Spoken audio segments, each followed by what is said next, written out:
It's Jake and Ben, 97.5, the KSL Sports Zone. Jake Scott, Ben Anderson on a Football Friday. Ben, it's a big one tomorrow. Game day is in town. Conference championship ramifications. Let's talk all about it. Let's get out to the Zone phone. Joining us now, the owner and publisher of Bearcat Journal. He's Chad Brendel with us here on Jake and Ben. What's going on, Chad? Not much, guys. How are you? Happy Halloween. Thank you very much. Happy Halloween to you as well. Big game tomorrow. Obviously, College Game Day is here.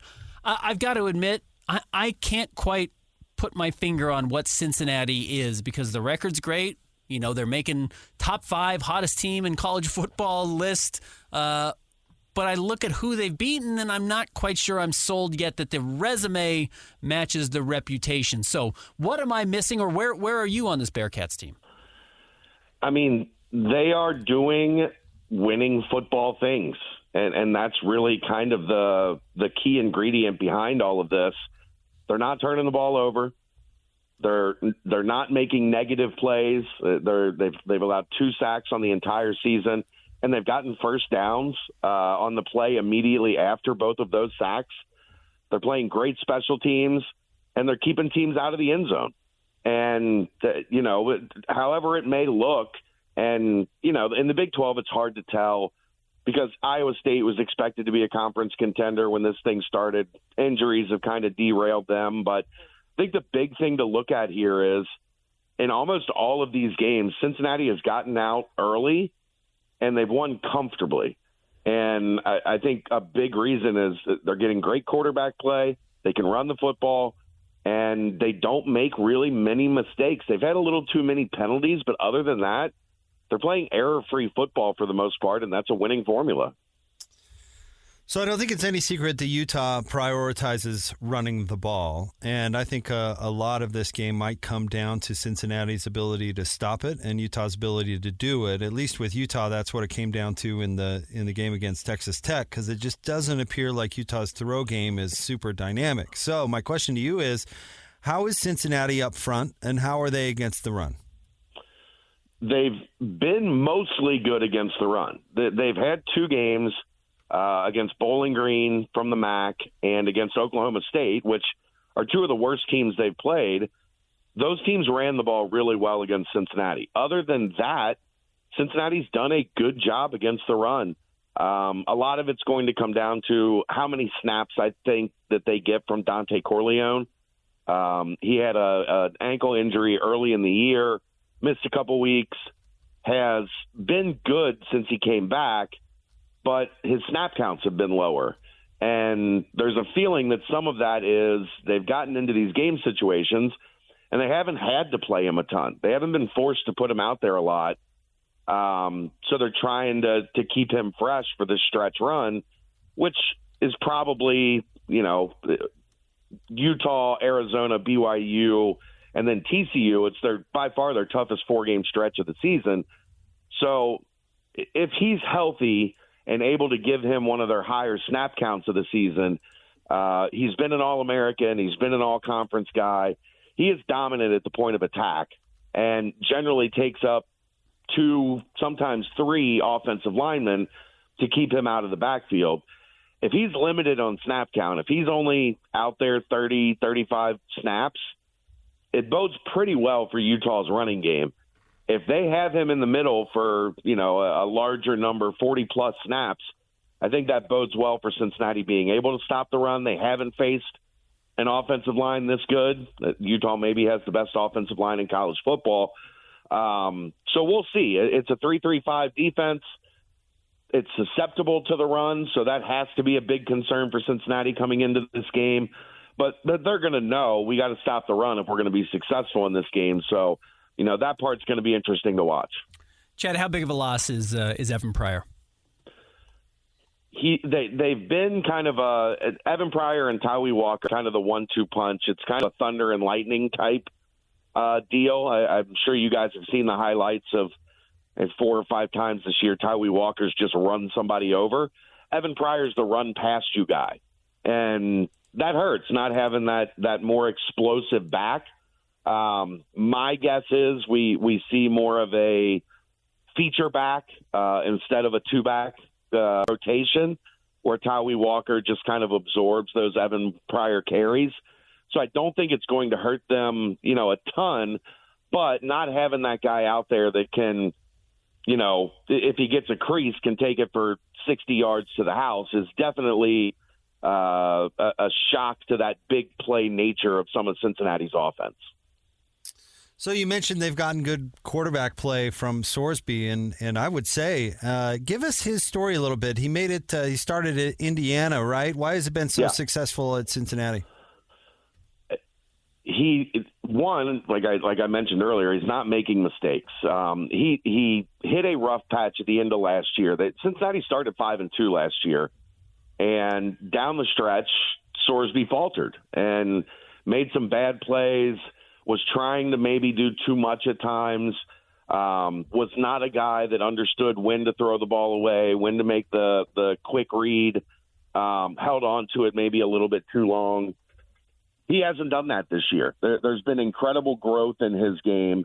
The other thing that's helped is they're much more competent in their weapons at wide receiver. Cincinnati's got 5, sometimes 6 guys that have been big-time threats for Sorsby. They've got a little bit of everything there, and he's doing a great job throwing the ball to the open guy. He's not forcing it. He's not, setting in on I'm going to throw it here no matter what. And that has allowed the offense to be pretty diverse. It's allowed the offense to be really hard to defend. The question in this game is going to be, maybe the biggest factor has been his offensive line has been outstanding.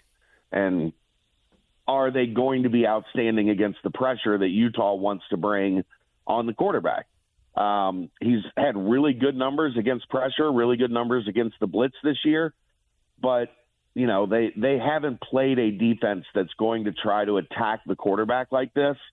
If he can continue to play clean, I think it can be a big game for him. But there's also that fear of, if Utah does dial up the pressure and they do get past this offensive line that played really well, does he maybe revert back to a little bit what we saw last year? The other thing is, like I mentioned, they've been playing from ahead almost all year. And what does it look like if he's playing from behind? Because that was the thing last year. They were behind a lot, trying to make up ground. You tend to get a little bit jumpy. You tend to get a little bit, you're trying to maybe score 2 touchdowns in one drive, the old cliche. So both teams have been pretty great in the first quarter. That first quarter is fascinating to me because I think it determines how Sorsby can play. If Cincinnati's playing from behind, does he force it? Or if they're able to get up early, does he continue to be comfortable, sit back there, make good decisions, throw the ball away when you need to throw the ball away, keep it out of trouble, and allow this offense to hum? Because they're one of the best teams in the country in yards per play. They're at over 7 yards per play, and they're doing that without a ton of, long touchdown plays. They're just consistently moving the ball down the field 8, 10, 12 yards at a time. Utah's last 2 games at Rice-Eccles Stadium, they think they've won 95-17. They've outscored their opponents, and they've put up almost 700 rushing yards. What's intimidating about playing Utah? Is it more the defense? Is that rushing attack? Is it that Utah's usually pretty good when they are at home? What do you think Cincinnati's concerned with going into this game? I think the biggest fear is the running game and the defense playing off of each other, especially early in games. Last week against Colorado was unbelievable, the way that they just avalanched the Buffaloes. It felt like we were actually recording our post-game show as that game was happening, so we had an eye on it. And it felt like every 90 seconds we were like, up, Utah scored, up, Utah scored, up, Utah scored. And that's the thing I think that Cincinnati has to be really weary of, is allowing a fast start for a team that plays well at home. It's a very loud, rowdy stadium. Can they withstand that initial surge from Utah? If they can, I think the Texas Tech and BYU games have shown it. If they punch you in the mouth and you don't flinch, it becomes an interesting game. But I think there is that Cincinnati has done a great job controlling the first quarter, but Utah's maybe even been better at it, especially in these games at home where they've been able to ride that wave of momentum. And next thing you know, you look up and you're down 3 scores and you're barely into the second quarter.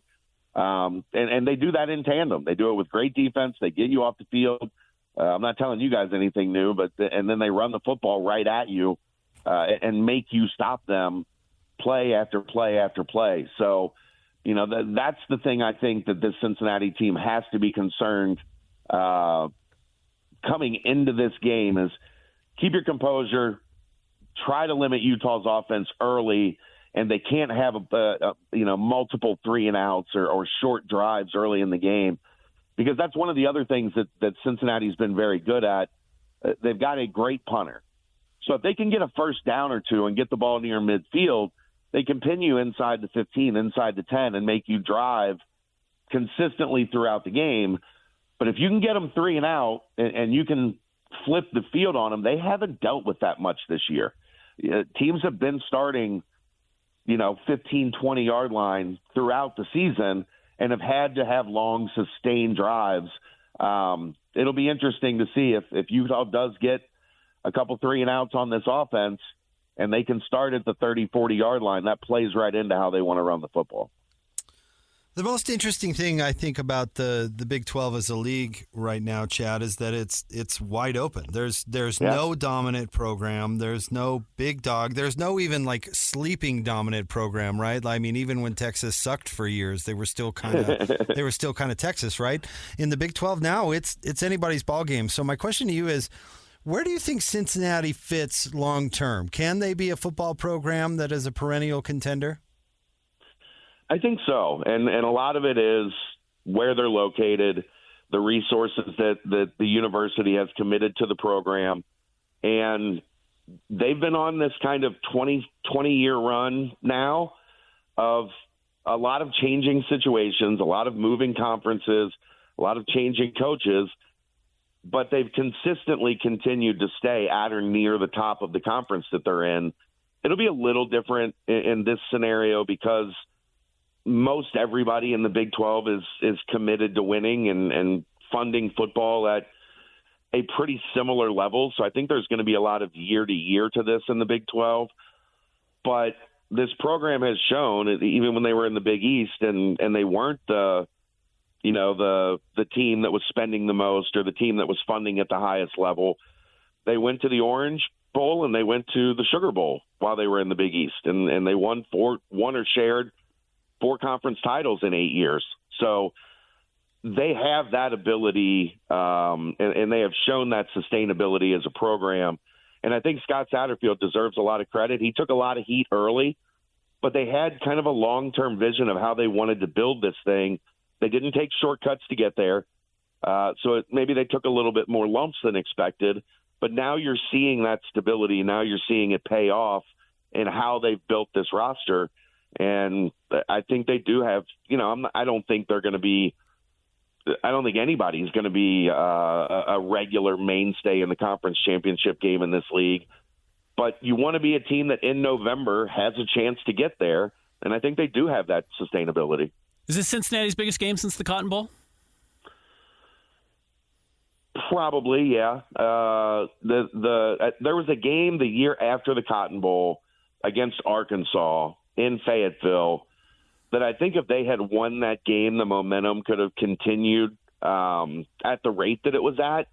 They lose a close one there, and that team kind of ran out of steam a little bit. Then Luke Fickell jumped ship. Then you have to rebuild. So yeah, probably the biggest game since the Cotton Bowl. UC fans will probably tell you the biggest game since they beat a ranked Houston team to make it to the Cotton Bowl. But right up in there with everything that happened at the end of the 2021 season. Yeah, I should note that's 2021. Was that a playoff game at that point? Yeah, they played Alabama in the playoffs. Pretty amazing. Good teams, considering where they were. But if you look back on it, that team was unfair for the American Athletic Conference. You had Kobe Bryant. You had Sauce Gardner. You had Alec Pierce, who's becoming a star for the Colts. You had Desmond Ridder. And they had 9 guys drafted off of that team. Cincinnati is not a program that has nine NFL guys on one team. Yeah. It's funny. I was about to make a joke about Brian Kelly was winning games in Cincinnati long before getting pantsed on the national stage there at LSU. But Cincinnati went a couple Central Michigan coaches in a row, right? As memory serves. We used to work with a Central Michigan guy, and he was always bitter about that. Oh yeah, good old Butch. Hold the rope, rep the sea. Big slogan Butch came in after Brian Kelly, and Butch won. Butch shared a couple Big East championships here. Yeah. His second and third years, and then rode that out of town to Tennessee. That didn't work too well for him. But I mean, if you think about it, guys, outside of the soon-to-be governor of Alabama, Cincinnati has gone. Their coaches have gone to Michigan State, Notre Dame, Tennessee, and Wisconsin. Like, if you're going to be a stepping stone job, Cincinnati's been pretty damn good at it. Well, you can win at Cincinnati, and that's why I asked you the Big 12 question, because it is wide open, and no doubt the Bearcats have proven they can win over the years for sure. Hey, Chad, quickly, football. Go ahead. No, go ahead. I was just going to say the scary part is I've been doing this for all of those coaches. I started during the Mark D'Antonio era at Bearcat Journal and have been here ever since. I need to get out. Well, you've endured. That's a good thing. Hey, we look at, I think if you were to maybe survey most of the country, people would say in Big 12 football, it's either Texas Tech or BYU who are the two best teams. When you look at basketball, Texas Tech and BYU expected to be two of the top three teams. And that, obviously those two teams have probably the best funding of anybody in the Big 12. Yeah. Is Cincinnati going to be able to keep up financially with even the middle class, or where do they sit in some of this NIL stuff? I think they should be right in that middle class, right towards. I don't think they'd quite be in the upper middle class, but comfortably in that 6, 7, 8 range. I think is probably where Cincinnati likely falls as whenever this thing finds a stabilization. Like, we have not seen that in any way, shape, or form yet, but they're definitely they're too invested. They spent too much time and effort to get to this point to let it slip away. And I think that's what people maybe forget. Cincinnati didn't come from the American on its own. They're one of the very few teams that have ever been left behind in conference realignment. They got left behind when the Big East split up, and they know what that feels like. I think there's a lot of people in those walls that are very intent on never letting that happen again. So I think they understand the challenge at hand. You cannot get complacent now that you've made it, because I think they did when they got in the Big East. They kind of felt I think there was a feeling in those walls that, hey, we're here now, we're good, we can take a breath, and it backfired on them. So I think they know better than to, ever let themselves become a bottom feeder in the league, because who knows what comes next, and who knows when it comes next. So you better continue positioning yourself for whatever happens. And if you're going to do that, you can't be seen as a team that's just filler, because when whatever happens next, I think there's some filler that probably gets left out. Some teams that have been very comfortable at that Power 4 table for a long time, and I think they get left behind if they're not continuing to invest. I think Cincinnati knows that. Sorry, Texas. Yeah. Yeah, right. It's been fun. You're the new Vanderbilt. Get out. Right. Chad, this has been fun. Thank you for coming on with us. We really appreciate it, and let's hope we have a good one tomorrow. Happy Halloween again. Appreciate it, guys. Have a great weekend. You too, Chad. Thank you.